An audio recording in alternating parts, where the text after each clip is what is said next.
know you've reached peak couple energy when your undies match. MeUndies Match Me has you both covered. Literally, in super soft ultra-modal undies, socks, PJs, and loungewear. Festive prints? Check. Cozy vibes? Double check. And right now, it's deal season. Get up to 50% off site-wide for Black Friday and Cyber Monday. Take your couple game to the next level with MeUndies Match Me. To get deals up to 50% off, go to MeUndies.com/comfort, promo code COMFORT. That's MeUndies.com/comfort, code COMFORT. AI agents are everywhere, automating tasks and making decisions at machine speed.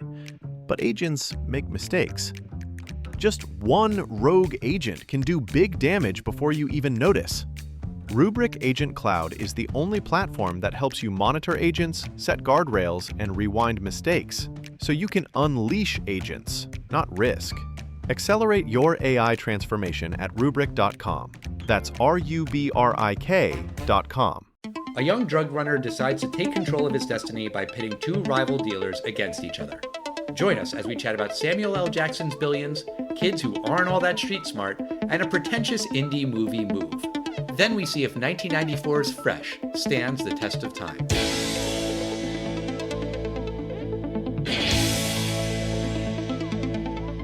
It's the test of time, James and Alan have their say. Do the movies you love still hold up today? James says Gladiator with a glut, and Alan says as a father blah blah. It's the test of time, James and Alan have their say. Do the movies you love still hold up today? Test of time, James and Alan have their say. Do the movies you love still hold up today? Hello, everyone, and welcome to a fresh new episode of The Test of Time. I'm James Brief, and joining me, as always, is the director of this podcast, my buddy and pal, Alan Noah. That's me. Hi, James. How you doing? I'm doing well. I am excited to talk about Fresh and chess. But first, I want to talk about the star of the film, Samuel L. Jackson. Is he the star? He's definitely the most famous person in the movie. You're absolutely right. I wouldn't say he's the star of the film, but right. It's known as a Samuel Jackson film because of just his fame. And it's led by an unknown kid who is not going to be a big name to draw audiences in.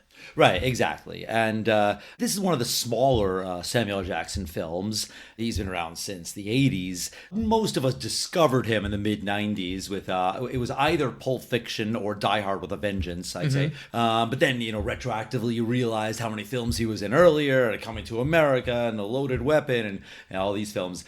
But have you ever heard the statistic of how much money Samuel L. Jackson films have earned?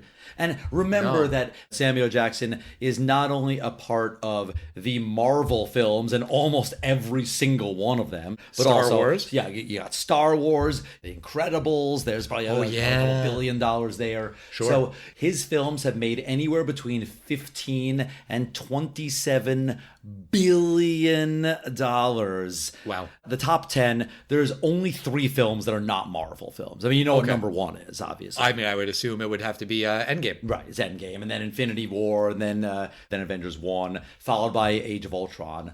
Spider-Man Far From Home, then Captain Marvel snuck up there. Okay. Number 8 is Star Wars Episode 1, 9 is Episode 3, and 10 is Captain America 2. But number 7... I'm going to say it's not Marvel or Star Wars. But as a hint, the author who wrote this book was the late author Michael Crichton. Oh, right. Jurassic Park. Right. Jurassic Park. So guess what his most famous and highest earning Tarantino film is? That makes the top 20. I want to say Pulp Fiction. No way. No, that film did very well, but I mean, made $80 million on a couple million budget.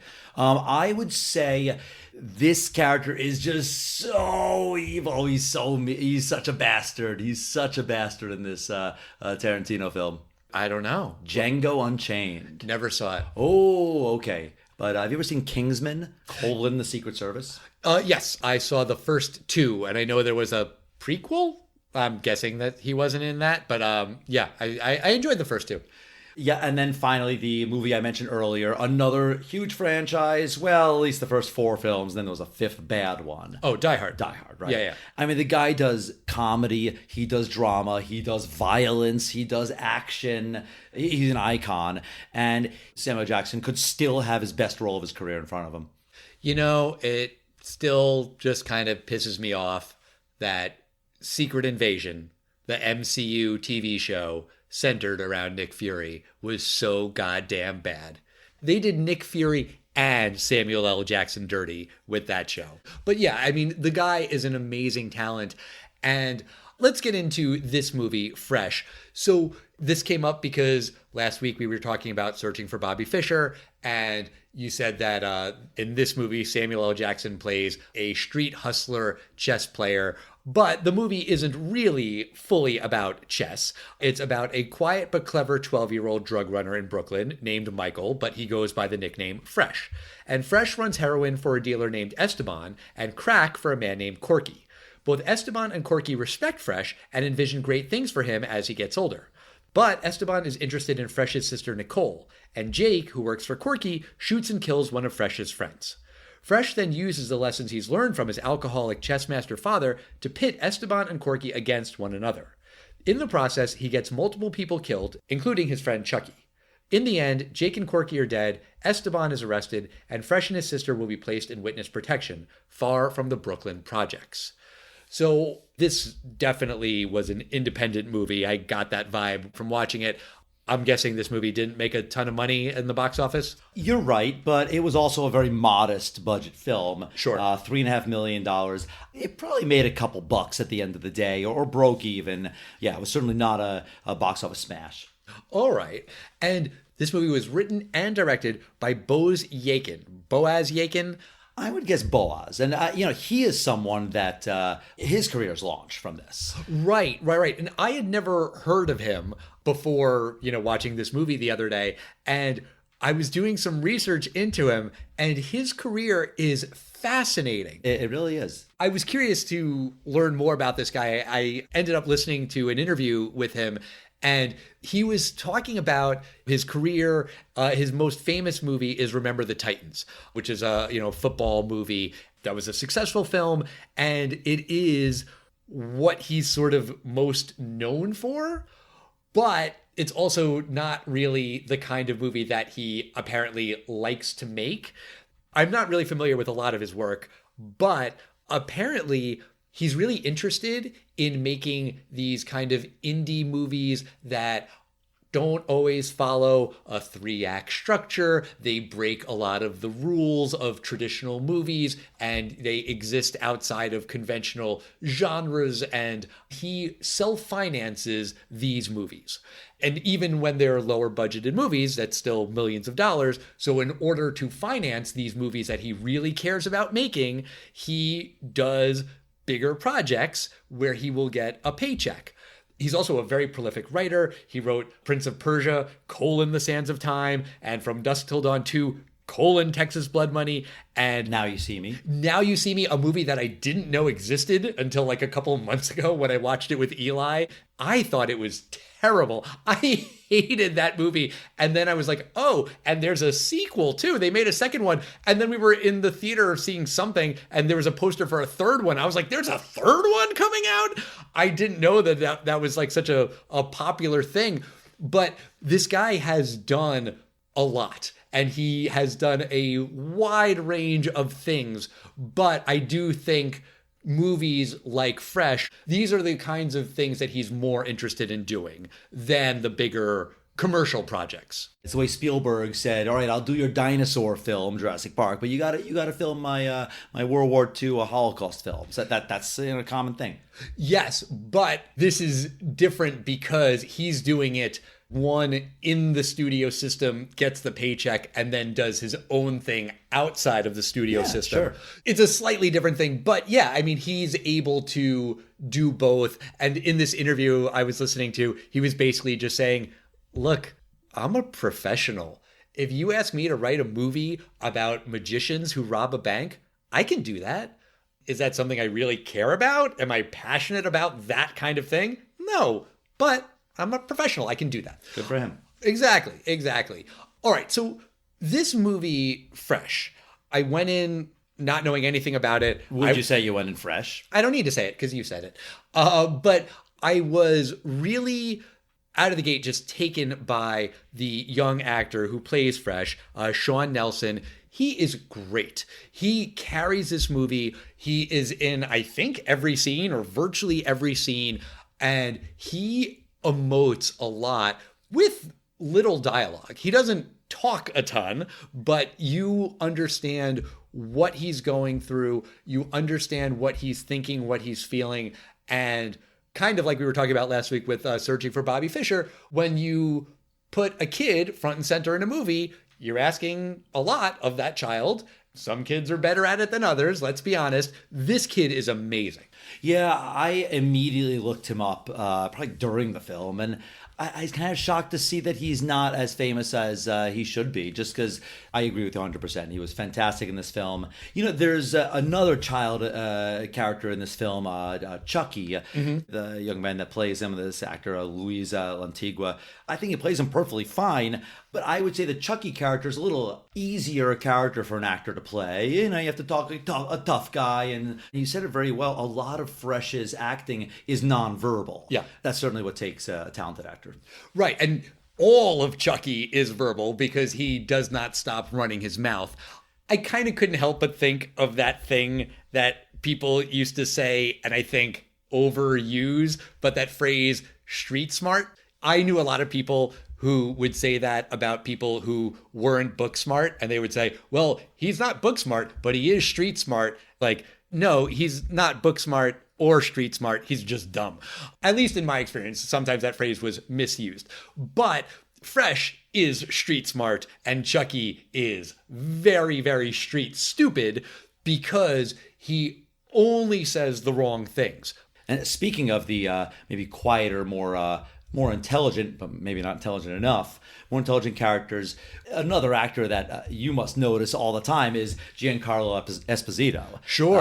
Probably most famous from Breaking Bad and Better Call Saul series. Yeah. But he's a brilliant actor. But when I watch him, I have a little more respect for his role, going, he's playing this small role that he's unknown for. Wow, he's giving it his all, and he's so good in this. Yeah, and like the character Gus Fring, he's playing a drug dealer. And you know, not the kingpin that Gus Fring is, who runs this massive empire, but in this Brooklyn neighborhood, Esteban is one of the kingpins. And like Gus Fring, he presents himself as the intelligent, the gentleman's drug dealer. Yes. He's saying things like, I'm a family man and I only deal with heroin. Our clientele is quieter and classy. Not and, you know, to an extent, I agree with him. I wouldn't say not classy. To an extent, I agree. You know, a heroin user, if you see these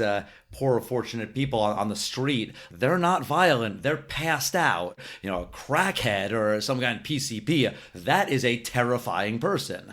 But it's really interesting how the different drug dealers in this neighborhood all know each other and all at the beginning at least have their territories, and there's somewhat of a peace or at least an understanding of the turf. Right. And I was sort of wondering how Fresh got hooked up with both Esteban and Corky. And we don't know. The movie starts and he's running heroin, I think, from like the very first scene. Then we see him with Corky, and there's no exposition. There's no scene where he explains to Chucky or his dad or anyone about how he got involved. I'm not saying that as a criticism of the movie. I think it's fine to start in the middle and not give that backstory. It's just a thing I was wondering about. And I think the answer of how did this kid end up running drugs and his other friend Chucky didn't end up there? Well, it's just kind of the roll of the dice, and he had the intelligence and he was maybe in the right place at the right time and whatever. It's not that it doesn't matter, but it's just, this is the world. And in this world, some kids are drug dealers. Is that fucked up? Uh-huh. But also, that's reality. Yeah, in my head canon, Esteban points at some kids. He sees Fresh one day. Hey, little man, come here. hands him a small piece of paper with something. Maybe it has drugs in it, maybe it doesn't, but just says, go to Tony on 160th Street. Just give this to him. And you see what happens. And a Chucky guy might go, yeah, I'm the man. Oh, I got the moves. I got the dope moves. And versus Fresh, he knows who these people are. And he might just immediately not even say anything. I feel like he would just look at him and just nod and go, okay. And then a few days later, he just gives him $10 for doing it. Right. And getting into the other people in his orbit that are not the drug dealers, he lives with his grandma and his aunt and a whole lot of cousins. We don't know who his dad is for a while. There is a lot of talk about dads on the schoolyard among the kids. One kid is saying that his dad is super rich and has all these limos. The dads are kind of almost treated as these legends, you know, that they're all telling each other about, well, my dad is this, well, my dad is that. They're almost like ghosts, you know, like that no one really believes the story. And, well, I could call my dad right now. Oh, yeah, we'll do it. Well, I'm not going to bother him. They're kind of just all ghost stories. It reminded me of Annie, or one of these orphanage kind of stories where everyone's dreaming, oh, well, my birth parents, they're probably just, they got lost on a ship and that's what happened. And they're really rich and they're going to come pick me up. And they're not coming, idiot. Right. When we do meet the dad, played by Samuel L. Jackson, he is very clearly not much of a father figure. He's not much of a role model. All he has is chess. He's good at chess and he can teach his kid chess. And it really seems like that's it. When Fresh goes to his dad's trailer, it seems like that's maybe the first time he's ever been there, or definitely the first time in a long time, because his dad's giving him the tour and showing him all of the different chessboards that he has laid out in these ongoing games. He does name drop Bruce Pandolfini and Bobby Fischer, who we saw last week. It did kind of make me laugh when he points to the one board and says that's a game that he's playing against himself. And Fresh is like, well, you're losing. Well, if he's losing, he's also winning. I also like the fact that he's been playing that game for 30 years and he plays a move a day. At least one move a day. At least one move a day. But also I love about that scene is it's one shot. The camera's in one single area and you can smell this apartment. I mean, it's not a pleasant place. I don't know what he sleeps on, but it's not clean sheets. No. This guy, he's a heavy drinker. Did I either make this up in my headcanon, or do they say that he became an alcoholic after Fresh's mother died? Is that my backstory? Yeah, I don't think. I think that's my backstory. I feel like that's what happened to him, because we don't really know exactly what happened to Fresh's mom. No, the dad says that Nicole, Fresh's sister, is beautiful like her mom. I think that's all we get about the mom. Nicole is dating a guy named James. Is he just a drug dealer? Is he a pimp? I think he's a heroin dealer. Okay. And he just has a little shop and he's dating. I think he dates like the Spanish girls in his shop or something like that. Maybe now that I'm saying it, it's pimp, but he's a drug dealer. I know he's a drug dealer. Maybe he does other stuff too. Okay. The relationship between Fresh and his sister is interesting because Fresh really cares about her and is looking out for her, but she doesn't want his help. She seems to actively resent Fresh for caring about her. From that first scene where they're interacting and the aunt is like, Fresh, you're going to tell Nicole that she really needs to stay, right, Fresh? And Fresh doesn't say much. And Nicole's like, yeah, I'm leaving. She just doesn't want to be around him. I just assume Nicole is just completely strung out the entire film. She just looks like she's drugged out, maybe involuntarily, but she just seems so slow the whole time. I feel like she's drugged up. Yes, definitely. Fresh wants to help her, but he doesn't really develop his full plan until after his friend is killed. When Jake gets mad because he is shown up on the basketball court and he fires his gun. He kills the kid who is really good at basketball. Which is so sad because earlier, the talented kid gets thrown to the ground in an obvious flagrant foul. And the kid's like, forget it, let's just play. Right. And he's killed. Jake is one of those weak guys, that if his respect is questioned in any way, which means losing a basketball game, yeah, he had to shoot him. And he even had to shoot him and have one of those, what? He's not running away. He wants everyone in the neighborhood to know that he's the man, and like nobody questions him or disrespects him. Right. And one of the bullets hits Rosie, the girl that Fresh really likes, and that's when he decides he needs to do something about these drug dealers. And that moment in the film when Rosie's killed, that's when this movie becomes a chess game. Right. And I realize now that the Samuel Jackson scenes these are the life lesson scenes. This is the Robin Williams scenes in Good Will Hunting. And then you get back to the main story of Will Hunting. But these are the father figure lesson stuff, even if he's a rough guy. And you realize the stuff he's saying is the stuff that Fresh winds up using. He's saying all this stuff about you have to move 7 moves ahead. Oh, you weren't paying attention. You were looking at the queen. Well, I got the queen. And he's saying all these chess analogies. And I really almost want to read the screenplay to really read that dialogue there of those chess scenes. But it's an incredible chess analogy of war, and each character is a different thing. There's the queens and there's the king. I just love the chess analogy in this film. I don't know much about chess, but okay, so the sister is the queen that he has to protect, obviously. Chucky is a pawn that he sacrifices. I'm assuming Esteban and Corky are the kings that he has to take out. Are there other pieces, knights, rooks? Often you sacrifice your knight, so maybe those are the sacrificial ones. King is actually quite a kind of a weak character in chess. But you have to take it out. Well, actually, no. The point in chess is not to beat the king. The point in chess is to trap the king. You can never actually beat the king. You have to have checkmate, that the king can't make any legal moves. But it's still just a beautiful chess analogy. So Chucky is a pawn that he sacrifices. I get it, but here's where the analogy starts to come apart for me, because I get the metaphor, but Chucky is a person and Fresh gets him killed. And I have to think there's got to be another way. Fresh is a smart kid. Does he have to get Chucky killed? You think he actually set up Chucky? Oh, 100%. So Chucky does the dogfighting thing, and Fresh is really unhappy about that. He's sure that the dog is going to die. I thought the dog was going to die too, because the other dog looked far more vicious. It looks like their dog kind of just got lucky, but whatever. And then Chucky's like, I'm going to do more dog fights. And Fresh is like, stop. I'll introduce you to Esteban.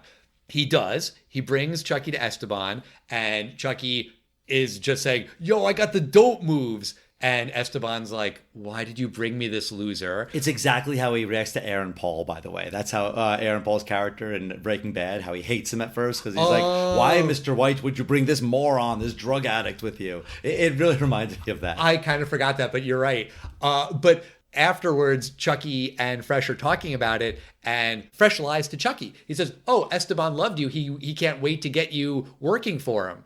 And then as soon as he says that, then Chucky starts running his mouth. Everyone in town knows that Chucky is working for Esteban because that's what he thinks, and he's telling everybody, and he brings him on this run and he gets killed.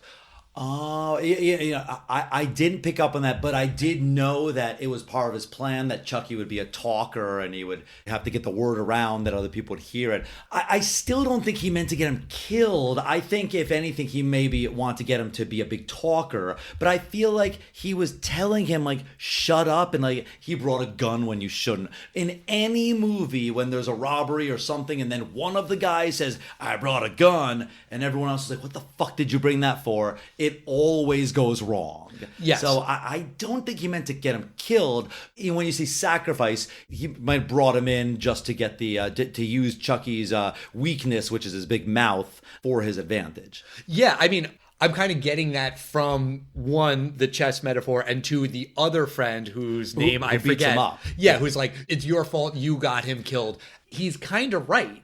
I think the friend is mad at him for getting him involved in Esteban. Chucky was an idiot. I mean, he's not going on very far. He's not going to Harvard. But I think the friend is mad. Like, why'd you bring him into this drug dealer? Like, that's what I thought he was mad at. Well, yeah, but he brought him in to meet Esteban to appease Chucky, who wouldn't stop asking him, introduce me to Esteban. He could have then told him the truth and said, Esteban doesn't want to hire you because you just were talking about your fresh dope moves. He wasn't impressed. Sorry, man. And Chucky would have been mad at him. Maybe the friendship would have ended, but Chucky would have lived.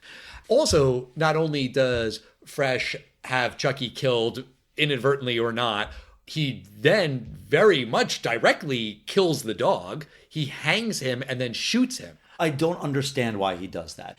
I was wondering, is the dog injured? I don't think he is. No, I think that it's supposed to symbolize the end of innocence, the end of his childhood, really. The relationship that he had with Chucky is over now that Chucky's gone.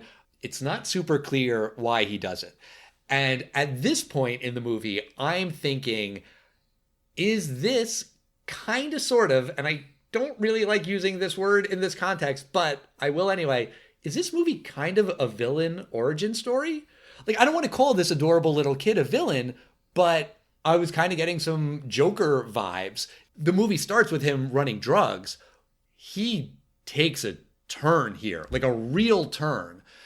And then when he starts putting the rest of his plan in motion, he has Jake killed. And you totally understand why he wants Jake killed. Jake killed his friend Rosie. That makes sense. You get it. Then he also has to kill Jake's right-hand man. I think his name is Red, who doesn't seem like he's a major player and that Fresh really has any beef with him. But again, with the chess metaphor, okay, he's a pawn. He has to be sacrificed too because he is so close with Jake. He's the guy who could blow up Fresh's story, so he's got to go too. Fresh's plan is to save Nicole. Esteban is the person most directly abusing her. But if Esteban alone is taken out, then he has a big problem with Corky and Jake the hothead. And so he does have to take out the whole operation. That's pretty much what he has to do. Yeah, Corky kills Jake and Red, Jake's buddy. Then Fresh sends Corky to James, who is Nicole's boyfriend kind of before Esteban, because he'd also kind of given Nicole to Esteban in order to stay in Esteban's good graces. She went over to him. He's still mad at James because James was a guy who was pumping his sister full of heroin. So, you know, he has a reason to hate James. So he sends Corky and his crew to go kill James, and then he also sends Esteban to the same place too. So Esteban and Corky will end up killing each other, or someone's going to kill someone. As it works out, Esteban kills Corky, which happens off screen. You know, we don't see a big gunfight. I assume that's a budget limitation. Also, it's from Fresh's point of view, so he's outside of the thing. So we, the audience, don't see. Presumably, he had a contingency plan if it had gone the other way, if Corky had killed Esteban, which we never find out anything about, which is fine, whatever. But that all happens at the store because James was living with Nicole above the store. And I guess that's his apartment or whatever. Maybe you're not supposed to think about this. Maybe you are. But the other people who work in the store, maybe they're drug dealers too. Maybe it's James's uncle or something who is just letting his druggy nephew live upstairs and is maybe just trying to make the best of a bad situation, and he gets killed too. Again, with the chess metaphor, these are pawns. They have to be sacrificed. It is what it is. You have to do whatever you have to do to protect the queen. But I wanted to know if Fresh was thinking about that. Is he just focused on the game and winning the game and making sure that the queen is protected and he's not thinking about that? Or is he thinking about it? I just really like, not just even the sacrificing, I like the analogy of Samuel Jackson's moving 6 moves ahead. There's a part where he says, "It's mate in 7. Do you need me to torture you for 7 more moves?" Right. And he just gives up.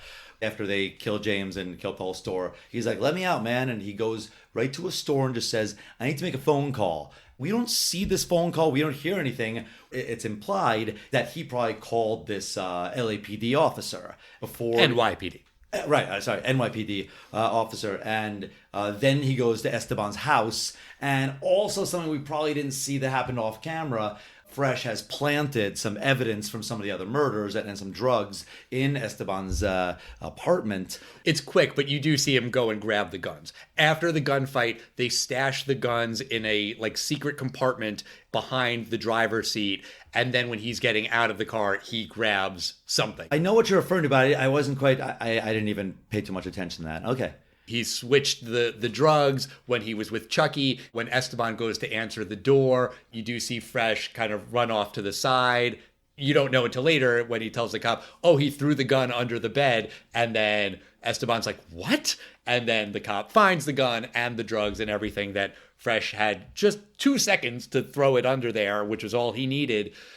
Earlier, before the cops get there, and Fresh is just saying more lies to Esteban, Nicole is sitting there like, dude, just shut up. Why are you saying these lies? It doesn't matter.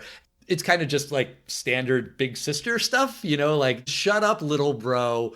Also, kind of to your point earlier, she's super strung out on heroin. She's not really lucid.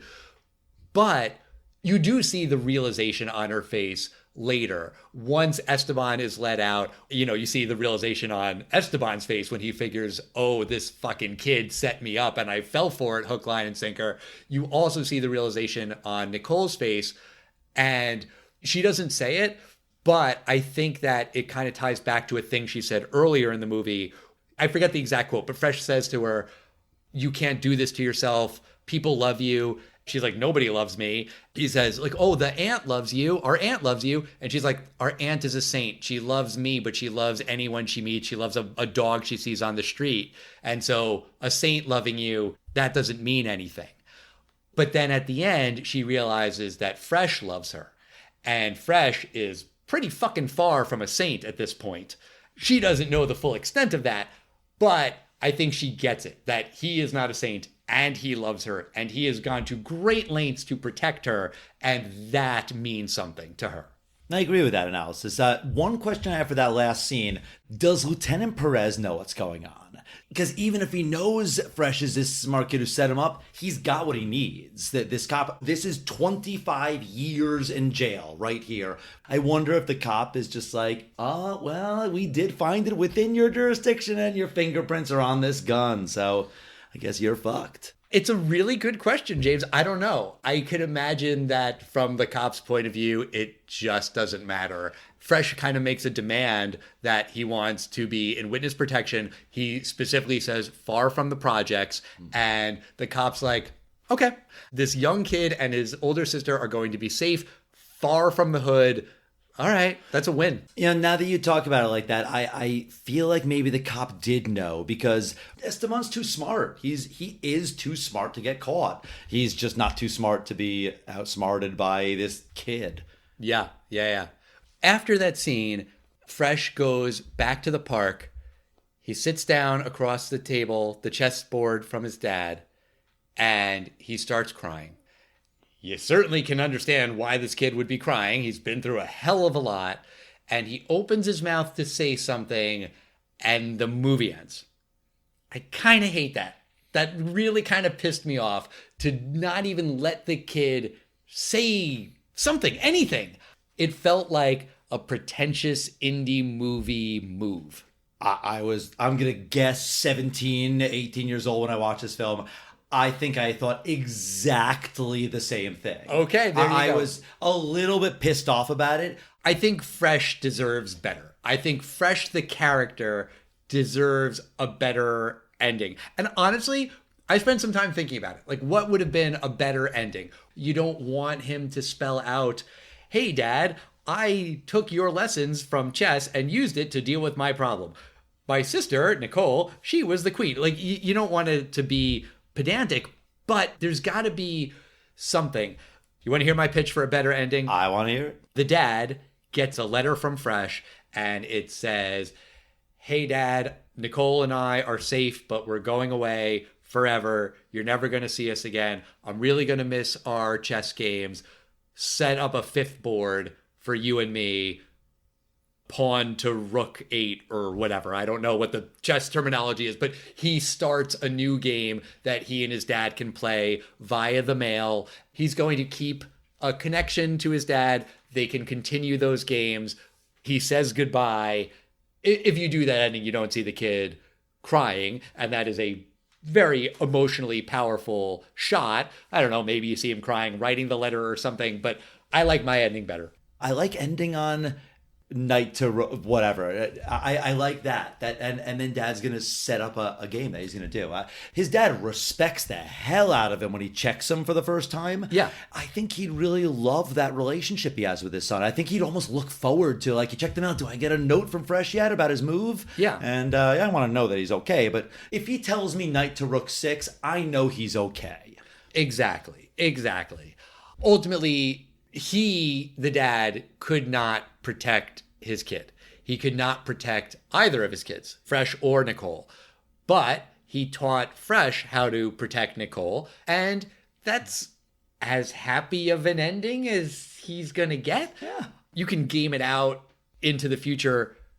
What happens to Fresh? Does he move to some small town and he lives happily ever after and he's done with chess and murders and manipulating?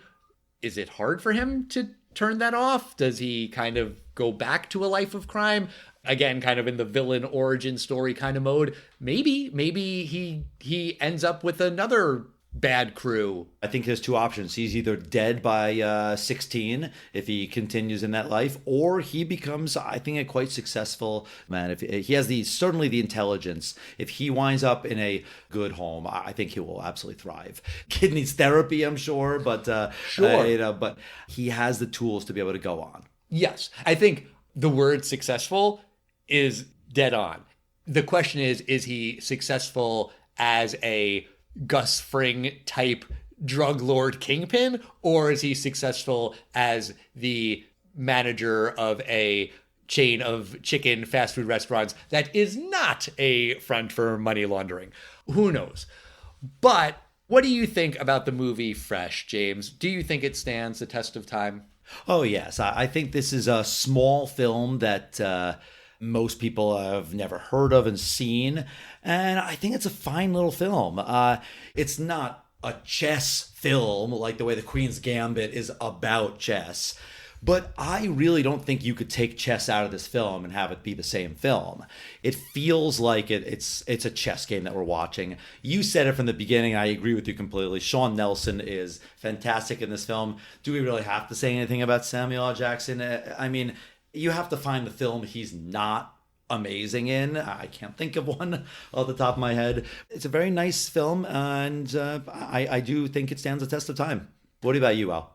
I've been thinking about this movie a lot since I watched it. It has really stayed with me. It's haunting. The way it's constructed is amazing and beautiful. It's also really fucking bleak and dark and depressing as all hell. I have tremendous sympathy for Fresh. I also am pretty pissed at him. I think he does what he has to do, and I understand why he does what he does.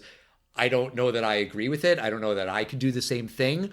But the fact that I'm thinking about all of these things means that this is a thought-provoking movie, and that the movie is asking some tough questions. What would you do if you were in this situation? Look, how the fuck do I know? Like, the life I live is so far from anything depicted in this movie. The definition of white privilege, I don't know, man. It's hard to watch. It's hard to think about these things. It's hard to ask yourself these questions. But unfortunately, these things do stand the test of time. Drugs, crime, violence, and the fact that all of these things affect kids. And kids are part of this world. It's awful that they are exposed to this level of violence, that they participate in this level of violence.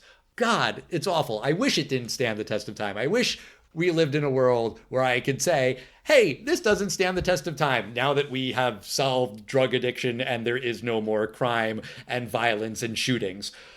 That would be lovely, but that's not the world we live in. Honestly, I don't know that I'm ever going to want to watch this movie again because I feel like I've really been on an emotional roller coaster since watching it and, talking about it now. But yes, it is an amazing movie and it definitely stands the test of time. All right, well, that's going to do it for us this week. Next week, it's our Christmas episode, and we're talking about Love Actually. My wife, Courtney Noah, is coming back on the show. And you know what else, Al? What? I am having my girlfriend on this podcast. Oh, ho, ho, ho. Love Actually is all around. I see what you did there, Al. Yeah. Well, I'm really looking forward to that. That's going to be a really fun episode. In the meantime, we want to hear from you. We are at Test of Time Pod on Facebook, X, Instagram, and Threads. I realize that maybe a ton of listeners haven't seen the movie Fresh.